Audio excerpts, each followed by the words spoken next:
Hey Waffle Gang, I do hope you are well. My name is Mark and today we're checking out some more relationship stories, and if you do love a Reddit story, why not consider hitting that like, subscribe, maybe that notification bell too.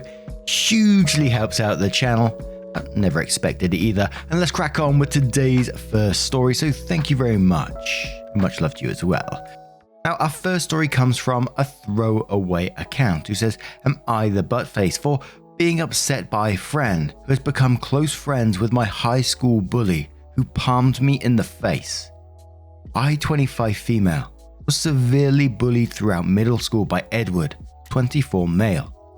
Everyone knew he was a bully. Once he said he didn't want to sit next to me because I was ugly. He was always making fun of me. It was a daily nuisance and harassment. Geraldine, 25 female, was my best friend in middle school. By high school, Geraldine and I had grown apart as best friends. We were still friends and basically had the majority of our classes together and sat together, but just weren't best friends anymore. Senior year, she started dating my middle school boyfriend, or my first boyfriend, Daniel. She didn't tell me they were dating. I found out after the fact and when they went public. I was initially uncomfortable, but I decided to let it go and be happy for them. I reasoned that we were in middle school and only dated for a month. In high school, bully Edward was a close friend of Daniel, as they were on the football team. I didn't see much of Edward in high school until senior year, when we joined the same after-school club. I tried to be friendly and talk to him, thinking he'd change as we were 18 by then. Well, he took it upon himself to keep bullying me. At talent show practice, he told the teacher to eliminate me as a dancer. Then that night, we were in a group. He told the girl dancers, "I understand what everyone is doing here, but what is she doing here?" Everyone was shocked. He then kept on telling the teacher to eliminate me. I went up to him to tell him to stop. He ended up palming me in the face, shoving my face to the side with force. My contacts fell out. I ran out crying. I reported it to the teacher. When we were released, I had lost it. I'd started screaming at him and told him, "Why didn't you go and hit your mother?" His mother had died our freshman year. Edward got in trouble. He never apologized to me, although the teachers told him to, or he would be kicked out of the club. I never told the teachers he never apologized to me and just let him continue in the club. I also didn't file any criminal charges. I remember afterwards, Geraldine told me, "It was wrong for you to say that about his dead mother." We went to college. Geraldine and Daniel broke up after the first year of college. Daniel and Edward stayed friends. Geraldine and I stayed in contact. I moved states. We called each other each year to wish each other happy birthday. We'd call each other in crisis, and of course, we were friends on social media. I'd considered her a life sister, although we didn't see or speak to each other as often. We had the common bond from childhood. Then last year, Geraldine tells me that she and Edward are now close friends. She sees him as a little brother now. She said she knew I wouldn't like it. She knew what he did, although he never bullied her in high school. I remember her saying how he was a bully. I was in shock, even if we only spoke a few times a year. How could she be friends with a man who thinks it's okay to put hands on a woman? I ran into him as an adult. Still, no apology. I was told this friendship with Edward is also a gateway to get back with Daniel and get back in his circle. I have CPTSD because of Edward's bullying and other bullying I endured. I'm in therapy for it now. Am I the buttface for being upset she is friends with him? Now, many of you know my previous situation through my school life and bullying, etc., so I won't go into that, but as I always say, take what I say with a little pinch of salt, of course, because, my bias will probably come out in some form. But the way I'm looking at this, and I'm already seeing that you haven't got much contact with this person anyway, although you said, and this is what makes it a little bit difficult to me, that you considered her a life sister. I sort of think, why do you want that person in your life? You may as well just go full no contact at this point. She's considering, your bully as a little brother now. I'm putting myself in your shoes. Would you want to hear about that? Would you want to hear about him anymore? No, you've got yourself in therapy, and it sounds like you're doing yourself good by keeping out of it for your own mental health. So in some ways, I think if you can, just cut the contact completely. It doesn't sound like you have much contact anyway at the moment, so They just have nothing more to do with it. And the way I look at it is, she knew what you went through. She knew he was a bully. You said that in the story yourself. And then to come up to you and then tell you he's like a little brother to her, although she's just trying to get with his friend or whatever. It's bullshit to me.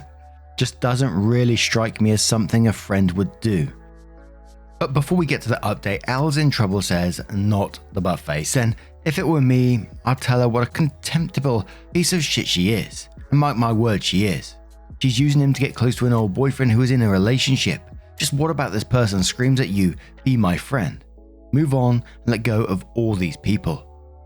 Static Dragonfly says, not the buttface. If the bullying had ended in middle school and he'd been ashamed and apologized, that would be one thing. But he's not changed and still, for whatever reason, thinks it's funny to pick on you. Canny Candelabra says, not the buttface. You're in therapy and now an adult. You deserve better people in your life. Walk away from the Edwards and Geraldines of the world. Intelligent Love says she is not your friend and never has been. Move on and get some better friends who won't toss aside your personal trauma for a boy. Not the buttface, but you would be if you stayed friends with these people. And Starry Vash says, you're the buttface to yourself. Just stop talking to G. She can be friends with other people. You don't have to like it, especially if you're opening up yourself to G hurting you. Your choice is to continue to be friends with G or not. Your answer should be G continues to not be a good friend to me, therefore I will stop being friends with her and not have to deal with E ever again. Block G. OP then comes in with an update which says thank you to everyone who took the time to respond to my post the other day, and then shares the original link. I confronted Geraldine and told her my feelings. I think when you grow up and have so many memories connected to someone, it's hard to let go. I think I was trying to give her one last chance to take accountability and apologize for her actions. Well, it didn't go well. We were messaging. She said she felt blindsided by me telling her how I feel about her being friends with my assaulter. She then tried to say we were both in the wrong because I talked about his dead mother after he palmed me in the face. Worst of all, she tried to allege that I hit him first. She alleged he and I were arguing and I put hands on him first. She was not even there when the incident happened. She was nearby but didn't see it. She only saw the aftermath of when I was screaming and made the statement about my assaulter's dead mother. There was no argument. I've never put hands on anyone. This is the first time I have heard this nonsense version of the story from anyone. I went berserk. I was 18 when this happened. I worked in industry where your background is thoroughly checked, and an accusation that I assaulted someone when I was 18 would have been serious and maybe triggered a background investigation on me when I was applying for my license. Geraldine then said this wasn't the platform to have this conversation. It should be by phone. I said okay, I'll call tonight at 9. She didn't respond. Today, she wrote me that she talked to a therapist. She's in New York City. Therapists are available at all times, and she isn't in the mental space to talk about this issue. She's dealing with something personal and doesn't have the headspace. There is some truth in her saying she isn't in the mental space to speak. I was told her mum was diagnosed with dementia about 6 months ago, and she isn't taking it well. Note, she became close friends with my assaulter a year or two before her mum got sick, so I'm not pressing for her to speak to me about the issue anymore. My thoughts though. 1. How could any person reasonably say a man unprovokingly assaulting a woman half his size and a woman who had just been assaulted and is in fight or flight mode would make a hurtful statement in retaliation deserve the same moral condemnation? 2. A statement that I hit him first is infuriating and an insult to my character. I've never hit anyone in my life. I was one of those smart geek girls who wore glasses in high school. That's why bullies like Edward targeted me. Our mutual friend even said that doesn't even make logical sense. If that were what happened, how come he was in trouble but you weren't? 3. I told Geraldine she was being a bully enabler and a woman beater excuser by what she was doing. It's like, wow, this person said they were my friend and had this image. This is the type of person I was. I'm letting her go. It hurts like hell, but accepting friendship from someone who thinks I would be capable of assaulting someone would be accepting a devalued version of myself. That and someone who would believe the version of a known bully without asking me first.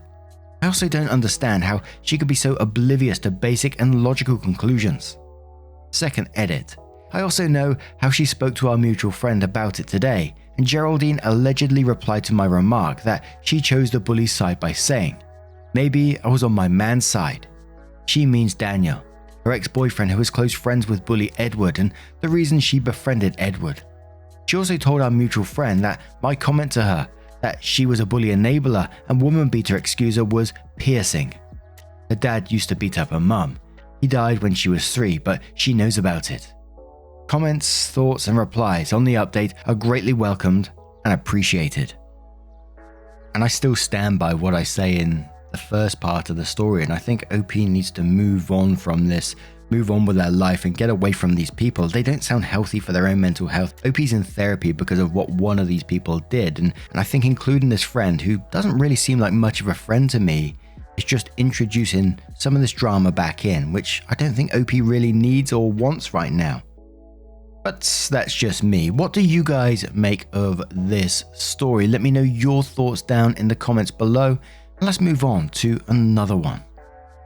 And for our second story today, I fancied a bit of malicious compliance. Occasionally we go down this route because, it's nice for a little change every once in a while. If it's not for you, probably where the video/podcast ends, but I'd love it if you stayed with me. This one is from TechnoGrind, who says, "But I didn't retire." The following is a post I made on r/ProRevenge. Several commenters said I should post it here as well.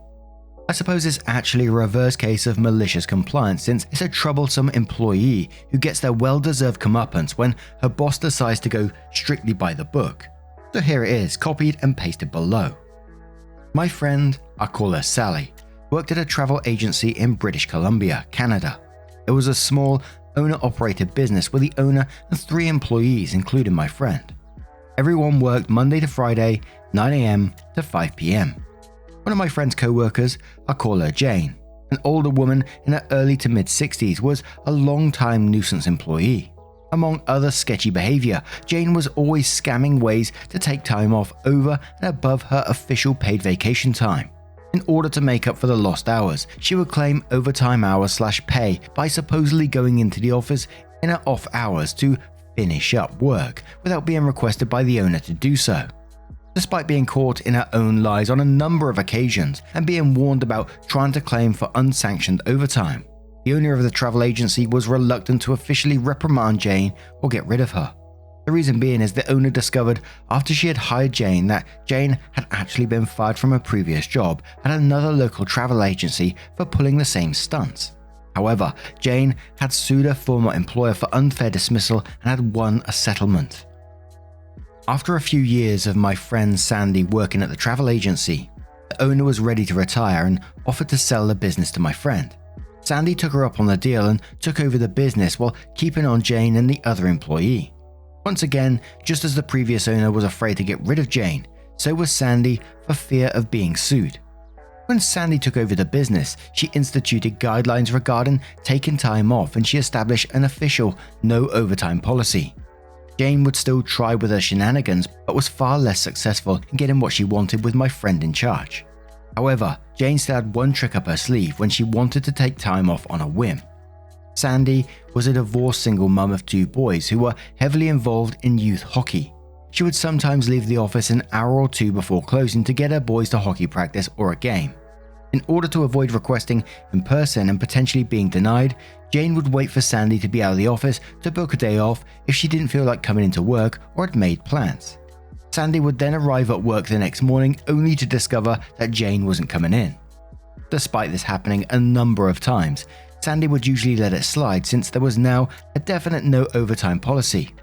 Therefore, Jane could no longer claim to come into work on the weekend or after hours in order to try and make up for the day off. She would either miss out on a day's pay, in turn saving Sandy money as the owner, or it would come out of her remaining paid vacation days. Moreover, 2 people in the office at one time could usually handle everything. Jane not coming in was really a no-loss situation for Sandy. There was one time, however, when Sandy was going to be away for 1 or 2 work days just before the weekend to take her boys to a hockey tournament. She told both Jane and the other employee both verbally and in writing that they could not book time off for the dates in question, since she would be away and needed both of them in the office. Within a few days of giving this notice, Sandy went into the office on a Saturday to do some paperwork and go through the sales for the week. This is when she discovered that, only the day before, Jane had booked a trip for her daughter and son-in-law to Las Vegas, as well as a plane ticket and a name to Calgary, where her daughter lived. Both the trip to Vegas and the ticket to Calgary coincided with the date Sandy would be out of the office. Sandy then checked the vacation booking schedule to further discover that Jane had indeed booked the days off that she had expressly been told she couldn't have, not mentioning she had discovered the travel Jane had booked for herself and her daughter. Sandy emailed Jane telling her she would have to deny her the days off, since she had already been told they were unavailable because she, Sandy, would be away and needed Jane in the office. Through a continued series of email exchanges, Jane replied and outright lied to Sandy with some excuse about her daughter getting some long-awaited medical treatment or surgery, and she needed to go to Calgary to help out for a few days and look after her granddaughter. Sandy replied to this lie by telling Jane she knew about the trip she had booked to Vegas for her daughter and son-in-law, that Jane's trip to Calgary was most likely to babysit her granddaughter while her daughter was in Vegas, and that she would have to still deny Jane the days off, especially since she booked them after being told they were unavailable. Jane countered in a subsequent reply, without even addressing the fact that she had been caught in a lie, that she had been a dedicated employee of the travel agency for several years and couldn't understand why she was being treated so unfairly after all she had done for the business. She then wrote that since she wasn't being treated as a valued employee, she had no choice but to retire and was given her 2 weeks' notice. Despite Jane's threat, Sandy replied that she would still be unable to grant her the days off and left it at that without making any mention of Jane's threat to quit/retire. Sandy then contacted her accountant, who also acted as her de facto business advisor, and explained what had happened with Jane, also aware of Jane's previous shenanigans. Sandy's accountant told her that this was the out she had been looking for with Jane, and she had it all in writing. He told her that Jane had essentially resigned/retired, and all Sandy needed to do was honor Jane's desire to do so, let her finish out her 2 weeks and pay her 2 weeks' wages in lieu, with no further severance pay legally required since she hadn't been fired. The following Monday, Sandy went into the office early, accompanied by her long-term boyfriend, to act as a witness. She put Jane's belongings from her desk into a box and took the things that were property of the business. Since Jane was old school and had resisted inputting client information in the computer database, this also included a small box filed with index cards which had client phone numbers, addresses, credit card information, and other personal information noted on them. In the meantime, the other employee had arrived for work and they all waited for Jane to show up. Jane arrived just before 9 o'clock, acting as though nothing had happened, and greeted everyone with a good morning as she walked through the door. However, she was apparently taken slightly aback when she noticed Sandy's boyfriend seated in the far corner of the office. At this point, Jane was midway to her desk when Sandy informed her that there was no need to go any further and that she had accepted Jane's notification of retirement.